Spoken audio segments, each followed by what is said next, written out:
Sejarah lahirnya Pancasila. 1. Ide-ide pendiri bangsa tentang negara merdeka. Perjuangan bangsa Indonesia untuk keluar dari penjajahan melewati fase panjang. Dalam catatan sejarah disebutkan bahwa kekalahan Belanda atas Jepang dalam Perang Asia Timur Raya menyebabkan bangsa Indonesia terlepas dari penjajahan Belanda menuju ke penjajahan Jepang.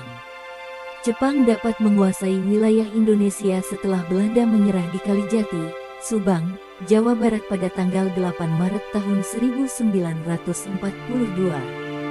Jepang menggunakan semboyan Jepang Pelindung Asia, Jepang Cahaya Asia, dan Jepang Saudara Tua untuk menarik simpati bangsa Indonesia. Namun, kemenangan Jepang ini tidak bertahan lama, karena pihak sekutu Inggris, Amerika Serikat, dan Belanda melakukan serangan balasan kepada Jepang untuk merebut kembali Indonesia. Dengan situasi yang semakin terdesak, maka pada peringatan pembangunan Jawa Baru pada tanggal 1 Maret tahun 1945, Jepang mengumumkan rencana pembentukan Dokuritsu Shiunbi Tyosakai, Badan Penyelidik Usaha-Usaha Persiapan Kemerdekaan (BPUPK). Jepang pun akhirnya mewujudkan janjinya dengan membentuk Dokuritsu Shiunbi Tyosakai, Badan Penyelidik Usaha-Usaha Persiapan Kemerdekaan (BPUPK) pada tanggal 29 April tahun 1945 bersamaan dengan hari ulang tahun Kaisar Hirohito, atas izin Panglima Letnan Jenderal Kumakichi Harada. Di dalam BPUPK, terdapat dua badan, yaitu Badan Perundingan atau Badan Persidangan dan Kantor Tata Usaha atau Sekretariat. Di dalam Badan Perundingan diisi oleh seorang Kaiko Ketua, 2 orang Fukuchaiko Ketua Muda atau Wakil Ketua, dan 62 orang IIN atau anggota. Termasuk juga dalam BPUPK ini adalah 7 orang Jepang berstatus sebagai pengurus istimewa yang bertugas mengawasi. BPUPK diketuai oleh KRT Rajiman Wediodiningrat dengan Wakil Ketua Ichibangase Yoshio dan Raden Panji Suroso. BPUPK melakukan 2 kali sidang, yaitu pada tanggal 29 Mei-1 Juni tahun 1945 membahas dasar negara dan 10-17 Juli tahun 1945 membahas rancangan undang-undang dasar. Berdasarkan sejumlah naskah, ada sejumlah tokoh yang turut menyampaikan pidato dalam sidang pertama BPUPK, tanggal 29 Mei sampai tanggal 1 Juni tahun 1945. Beberapa sumber menyebutkan pada sidang pertama BPUPK selama 4 hari, terdapat 32 anggota BPUPK yang menyampaikan pidato, yaitu 11 orang pada tanggal 29 Mei tahun 10 orang pada tanggal 30 Mei 6 orang pada tanggal 31 Mei dan 5 orang pada Juni tahun 1945. Ringo Dikdo menyebutkan beberapa nama yang berpidato pada tanggal 29 Mei tahun 1945, yaitu Margono, Sosrodiningrat, Sumitro, Wiranata Kusuma, Muryaningrat, Surjo, Susanto, Sudirman, Dasaat, Roseno, dan Aris. Sementara, pada tanggal 30 Mei tahun 1945, ada 9 tokoh yang berpidato pada sidang BPUPK, yaitu Moh Hatta, H. Agus Salim, Samsudin, Wongso Nagoro, Surahman, Suwandi, Arasim, Sukiman, dan Sutarjo. Adapun pada sidang BPUPK pada tanggal 31 Mei tahun 1945, ada 14 tokoh yang menyampaikan pidato, yaitu Supomo, Abdul Qadir, Hendro Martono, Muhammad Yamin, Sanusi, Liam Koen Hian, Munandar, Dahler, Soekarno, Ki Bagus Hadikusumo, Kusuma Atmaja, Oei Chong Hau, Parada Harahap, dan Bung Taran. Sementara, pada tanggal 1 Juni tahun 1945, anggota BPUPK yang menyampaikan pidato diantaranya Baswedan, Muzakir, Otto Iskandar-Dinata, dan Ir Soekarno.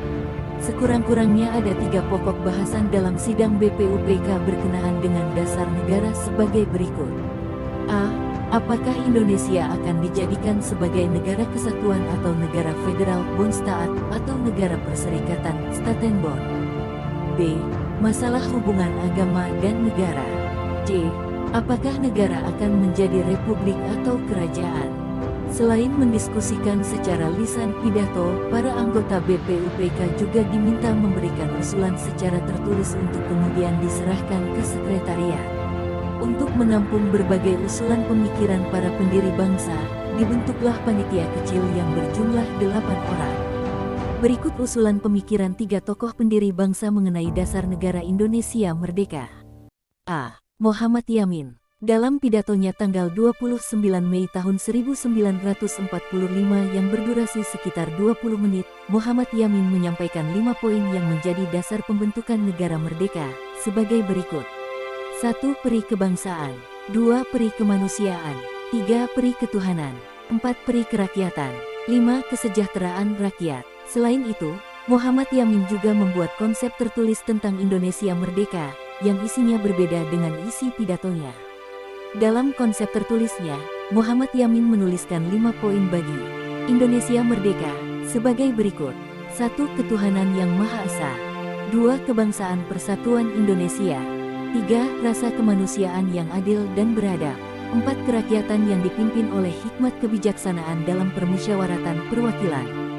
5. Keadilan sosial bagi seluruh rakyat Indonesia. B.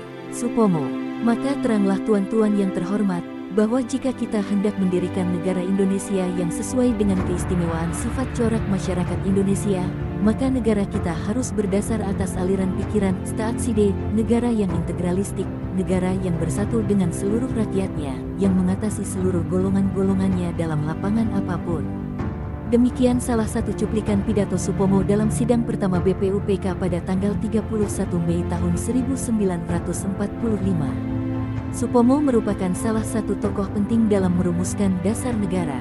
Pada tanggal 31 Mei tahun 1945, Supomo menyampaikan pidato di sidang BPUPK.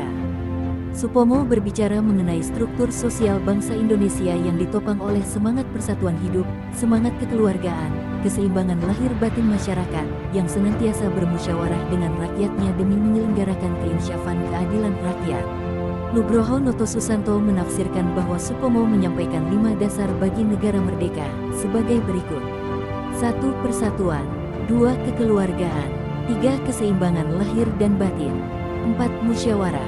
5. Keadilan rakyat. Dalam pidato ini, Supomo juga menyebutkan mengenai aliran pikiran Staatside Indonesia nantinya, yaitu negara yang integralistik. Dalam konteks hubungan agama dan negara, Supomo memiliki pandangan yang sama dengan pidato pemikiran Mo. Hatta pada tanggal 30 Mei tahun 1945, yaitu pemisahan agama dan negara. Urusan keagamaan harus dipisahkan dengan urusan kenegaraan. Selain itu, Supomo juga membicarakan soal struktur dan karakteristik bangsa Indonesia, di mana negara Indonesia merdeka harus merujuk pada karakteristik bangsa Indonesia tersebut. Struktur masyarakat Indonesia dalam hemat Supomo adalah bercita-cita pada persatuan hidup, keseimbangan lahir dan batin, senantiasa bermusyawarah, dan kekeluargaan. Di bagian lain pidatonya, Supomo juga menyebut agar warga negara cinta tanah air. Supomo juga mengutip Panca Dharma Pasal 2 yang berbunyi, kita mendirikan negara Indonesia yang makmur, bersatu, berdaulat adil. Selain itu, Supomo juga mengusulkan bentuk negara integralistik, yang dimaknai sebagai negara yang bersatu dengan seluruh rakyatnya, yang mengatasi seluruh golongan-golongannya dalam lapangan apapun. Supomo juga menyoroti soal hubungan agama dan negara, lah setuju dengan pemikiran Mo. Hatta, yaitu adanya permisahan agama dan negara. C. Ir Soekarno. Dalam pidatonya tanggal 1 Juni tahun 1945, Ir Soekarno memberikan catatan kritis terhadap para anggota BPUPK yang telah menyampaikan pidato di forum itu. Ir Soekarno menilai bahwa isi pidato mereka tidak menjawab pertanyaan pokok yang diajukan oleh Rajiman Wediodiningrat selaku Ketua BPUPK. Secara tersirat, Ir Soekarno memberikan respon terhadap pidato-pidato sebelumnya, khususnya yang disampaikan oleh Supomo tentang hukum internasional, tentang syarat negara merdeka, yaitu bumi, tanah air, rakyat, dan pemerintah. Kemudian, Ir Soekarno memaparkan betapa pentingnya filosofi Grondslag atau Weltanschauung bagi berdirinya sebuah negara. Istilah Pancasila filosofi Grondslag berasal dari bahasa Belanda, sebuah terminologi yang sudah dipahami oleh anggota BPUPK. Kata filosofi bermakna filsafat, sementara Grondslag berarti norma, lak dasar, grens. Berikut usulan 5 dasar negara yang diungkapkan oleh Ir Soekarno. 1. Kebangsaan Indonesia. 2. Internasionalisme atau perikemanusiaan. 3. Mufakat atau demokrasi. 4. Kesejahteraan sosial. 5. Ketuhanan yang berkebudayaan. Mulanya Ir Soekarno akan memberi nama dasar negara usulannya sebagai Pancadharma.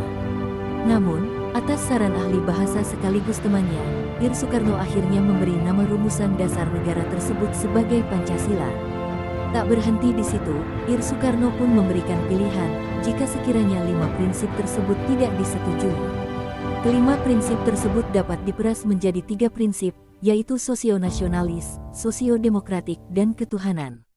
Bahkan, ketiga prinsip tersebut dapat diperas lagi menjadi 1 prinsip, yaitu gotong royong.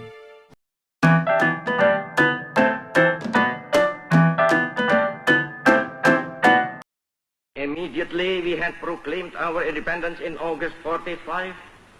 We attached as preamble to our constitution the Pancasila.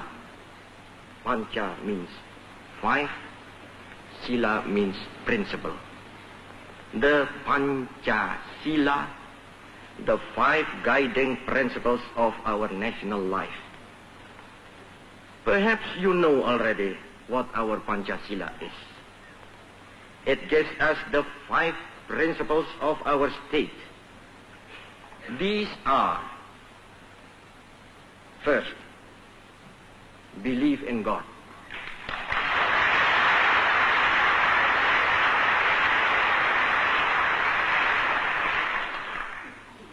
Second, nationalism.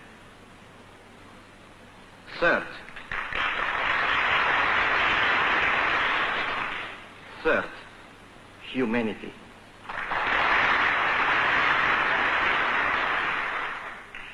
Fourth, democracy.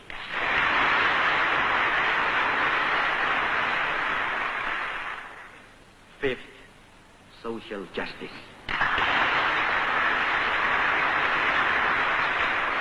Berkibar